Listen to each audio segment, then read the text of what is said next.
So லாஸ்ட்டாக ஒரு clarification கொடுத்து நான் அந்த வீடியோ எண்ட் பண்ணுறேன். திருமணம் வந்து வற்புறுத்தின் பெயரால் பண்ணிக்கொண்டா, காசுக்காக மிரட்டி பண்ணிக்கிட்டா அப்படின்னாரு. அது அவர் அந்த ஸ்டேட்மெண்ட் கொடுக்கும்போது அவருக்கே அந்த மனசாட்சிக்கு தெரிஞ்சிருக்கும், ரங்கராஜோட மனசாட்சிக்கு தெரிஞ்சிருக்கும் அது பொய்யான ஸ்டேட்மெண்ட்ங்கிறது. ஏன்னா அவ்வளோ மெசேஜஸ் வச்சுருக்கேங்க. ஆக்சுவலி மக்களுக்கு அதை காமிக்கணும்னா கூட நான் காமிப்பேன். அப்படி ஒரு சுச்சுவேஷன் வந்துச்சுன்னா நான் கண்டிப்பாக காமிக்கேன். நம்பர் ஆஃப் மெசேஜஸ் வச்சுருக்கேன். அதில் அந்த மெசேஜஸ் நீங்கள் ரீட் பண்ணாலே உங்களுக்கு தெரியும், அதில் அவ்வளோ ஒரு லவ் இருக்கும். It's not a blackmail, emotional. இது எமோஷனல் தான் இருக்குமே தவிர பிளாக்மெயிலாக இருக்காது. அப்படி வந்து ஏன் பாட்டை விட்டுருங்க, அவர் சைடில் இருந்து அவ்வளோ மெசேஜஸ் வரும். லவ் யூ பொண்டாட்டி, மிஸ் யூ, அது இது. நான் எத்தனை வீடியோஸ் அனுப்புவார் தெரியுமா, டே டு டே. அதாவது நான் வந்து ட்ராவலில் இருந்தாலோ இல்லை அவர் ட்ராவலில் இருந்தாலோ என்னை அவ்வளோ மிஸ் பண்ணி டேட் அப்டேட் பண்ணிட்டு இருப்பார். அதில் ஒன் ஆஃப் த வீடியோ தான் அந்த ஓய் பொண்டாட்டி. ஸோ இந்த மாதிரி நிறைய நம்பர் ஆஃப் இது இருக்குது. அது எப்படி அவர் வந்து எனக்கு வந்து டினை பண்ணுறாருன்னு தெரியல. ஒரு சின்ன குழந்தைக்கிட்ட அந்த வீடியோ காமிச்சா கூட அந்த குழந்தை அந்த வீடியோ அப்சர்வ் பண்ணிட்டு அந்த வீடியோவில் இருக்கிற அங்கிள் வந்து ஹாப்பியாக தானே இருக்காங்க அப்படின்னு சொல்லுவாங்க. யாருமே பிளாக்மெயில் பண்ணி இது பண்ண மாட்டாங்க. இன்ஃபேக்ட் நான் பிளாக்மெயில் பண்ணியிருந்தா மிஸ்டர் ரங்கராஜ் என்ன பண்ணியிருந்துருக்கணும், போலீஸ் கிட்ட போய் கம்ப்ளைண்ட் பண்ணிருக்கோம். He has lots of influence. இப்போ அந்த இன்ஃப்ளூயன்ஸ் வச்சு தான் அவர் எல்லாமே பண்ணிட்டு இருக்காரு. நான் எந்த ஸ்டேஷன் போய் கம்ப்ளைண்ட் கொடுத்தாலும் அந்த இன்ஃப்ளூயன்ஸை யூஸ் பண்ணி அவர் வந்து அதை வந்து அந்த கேஸை டைவர்ட் பண்ணிடுறாரு. இந்த மாதிரி நிறைய விஷயங்கள் பண்ணுறாரு. யூடியூபர்ஸ்க்கு வந்து காசு கொடுத்து என்னை வந்து கொச்சப்படுத்தி பேச வைக்கிறார். எல்லாத்துக்குமே எனக்கிட்ட எவிடன்ஸ் இருக்குது. அவர் பேச வச்சிருக்காருங்கிறதுக்கு எனக்கு எவிடன்ஸ் இருக்குது. ஸோ எல்லாமே வந்து அவர் வந்து அத்தனை பேருக்கு காசு கொடுத்து பண்ணியிருக்காருங்கிறத எவிடன்ஸாக என்னால் ப்ரூவ் பண்ண முடியும்.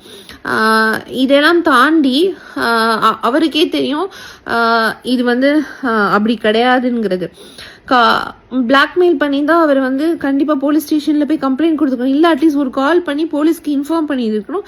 இல்லை ஆன்லைனில் போலீஸ் ரெஜிஸ்ட்ரேஷன் பண்ணியிருக்கணும், கம்ப்ளைண்ட் ரெஜிஸ்ட்ரேஷன் பண்ணியிருக்கணும். எதுவுமே பண்ணி 2 வருஷம் ஒரு பொண்ணோட பிளாக்மெயில் பண்ணி எப்படி ஒரு பொண்ணோட நீ குடும்பம் நடத்த முடியும், எனக்கு புரியல.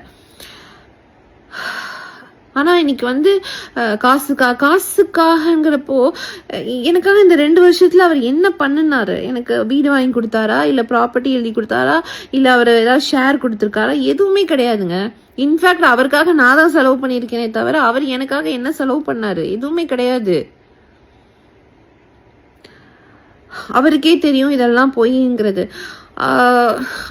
அந்த 4 செவத்துக்குள்ள அந்த இன்வெஸ்டிகேஷன் ரூம்லயே அவரே சொல்லிக்கிட்டாரு, ஜாய் மாதிரி ஒரு ஒய்ஃப் கிடைக்கிறதுக்கு கொடுத்து வச்சிருக்கணும். அந்த மெசேஜஸ்லாம் ஈவன் எனக்கே மெசேஜ் பண்ணியிருக்காரு. I am the luckiest husband in the world. உன்ன மாதிரி ஒரு ஒய்ஃப் கிடைக்க நான் கொடுத்து வச்சுக்கணும். எல்லாமே இருக்குங்க என்கிட்ட, எல்லா மெசேஜஸுமே இருக்குது.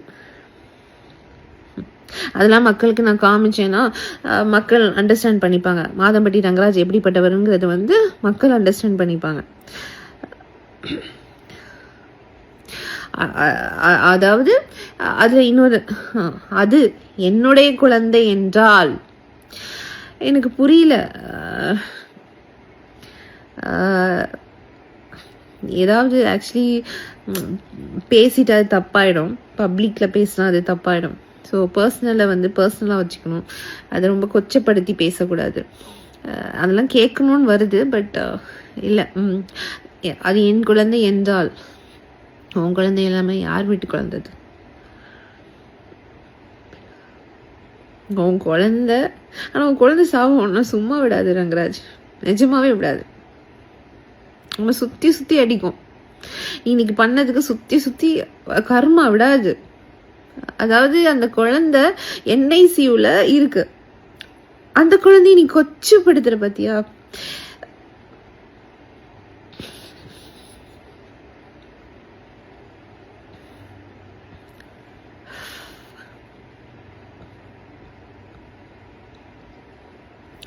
NICUல இருக்கிற அம்மாக்களுக்கு மட்டும்தான் அந்த வலியின் வேதனை தெரியும்.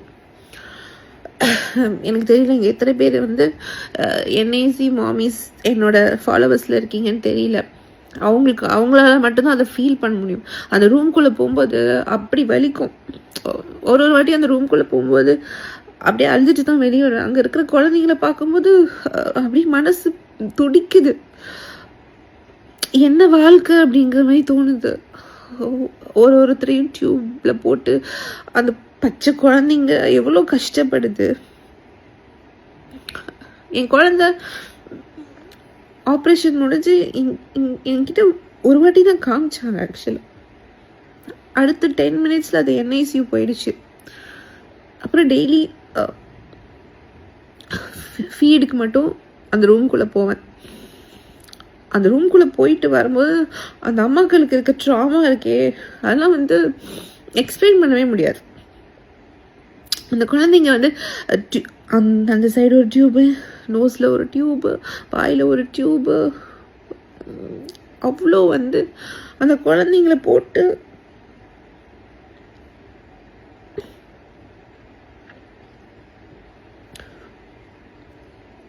அந்த ரூம்குள்ளே போயிட்டு மட்டும் வாங்க, வாழ்க்கை என்னன்னு உங்களுக்குலாம் புரியும். என் குழந்தைன்னு இல்லை, அந்த ரூமில் இருக்க எந்த குழந்தையும் என்னால் பார்க்க ஃபேஸ் பண்ணுறதுக்கு முடியல. ஒரு வாட்டியும் போயிட்டு வரும்போது அவ்வளோ நான் கோத்ரூ பண்ணுறேன். அந்த நிலைமையில நீ இன்னைக்கு உன் குழந்தைய வந்து அப்படி இருக்க ஒரு குழந்தைய நீ கொச்சப்படுத்துற. அப்போ அந்த குழந்தையோட சாபம், கண்ணீர், வேதனை எல்லாம் ஒன்று சும்மா விடுமா ரங்கராஜ்? விடாது. கண்டிப்பாக பதில் சொல்லி தான் ஆகணும்.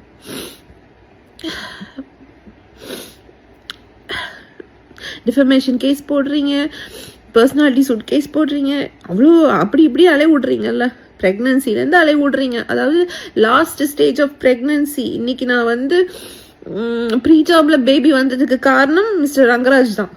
ஏன்னா என்னை அலைய விட்டு ஸ்ட்ரெஸ் பண்ணி, இப்போ கூட 4 days தான் ஆகுது டெலிவரி ஆகி, அது கூட என்னால் நடக்க முடியல, வாக் பண்ண முடியல. அது ஒரு மாதிரி C-section மாமிஸ்க்கு மட்டும்தான் தெரியும் அந்த பெயின், அண்ட் NICU மாமிஸ்க்கு மட்டும்தான் தெரியும் நம்ம என்ன கோத்ரூ பண்ணுவோம். அதெல்லாம் தாண்டி இன்னைக்கு நீ உன் குழந்தைய கொச்சப்படுத்தி ஒரு ஸ்டேட்மெண்ட் விடுற. உனக்குலாம் மனசாட்சின்னு ஒன்று இல்லவே இல்லைல்ல. நீங்களாம் வெளியே ஈவெண்ட்டுக்கு சிரிச்சுட்டு ஜாலியாக போகிற, ஒன்றெல்லாம் பார்த்து யாரும் கேள்வி கேட்கலையா? எனக்கு புரியவே இல்லை. ஈவெண்ட்டுக்கு போகிற, அங்கே போகிற, ஆனால் கண்டிப்பாக வந்து இந்த சாபம் சும்மா விடாது. எல்லா கேஸும் போடுறீங்க. ப்ளீஸ் டிஎன்ஏக்கும் வந்து ஒரு கோர்ட் ஆர்டர் வாங்கிட்டு வந்து டிஎன்ஏ டெஸ்ட் எடுங்க. அண்ட் 2 டெஸ்ட் எடுத்துடலாம்.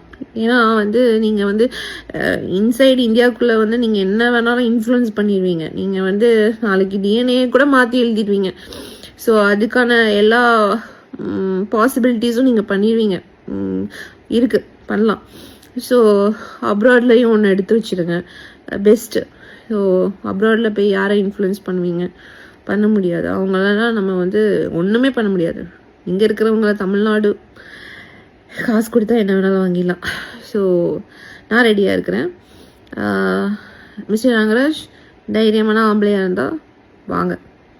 பிளே ஸ்டோர் மற்றும் ஆப் ஸ்டோரில் இருந்து பாலிமர் செயலியை QR கோடு மூலம் பதிவிறக்கம் செய்யுங்கள்.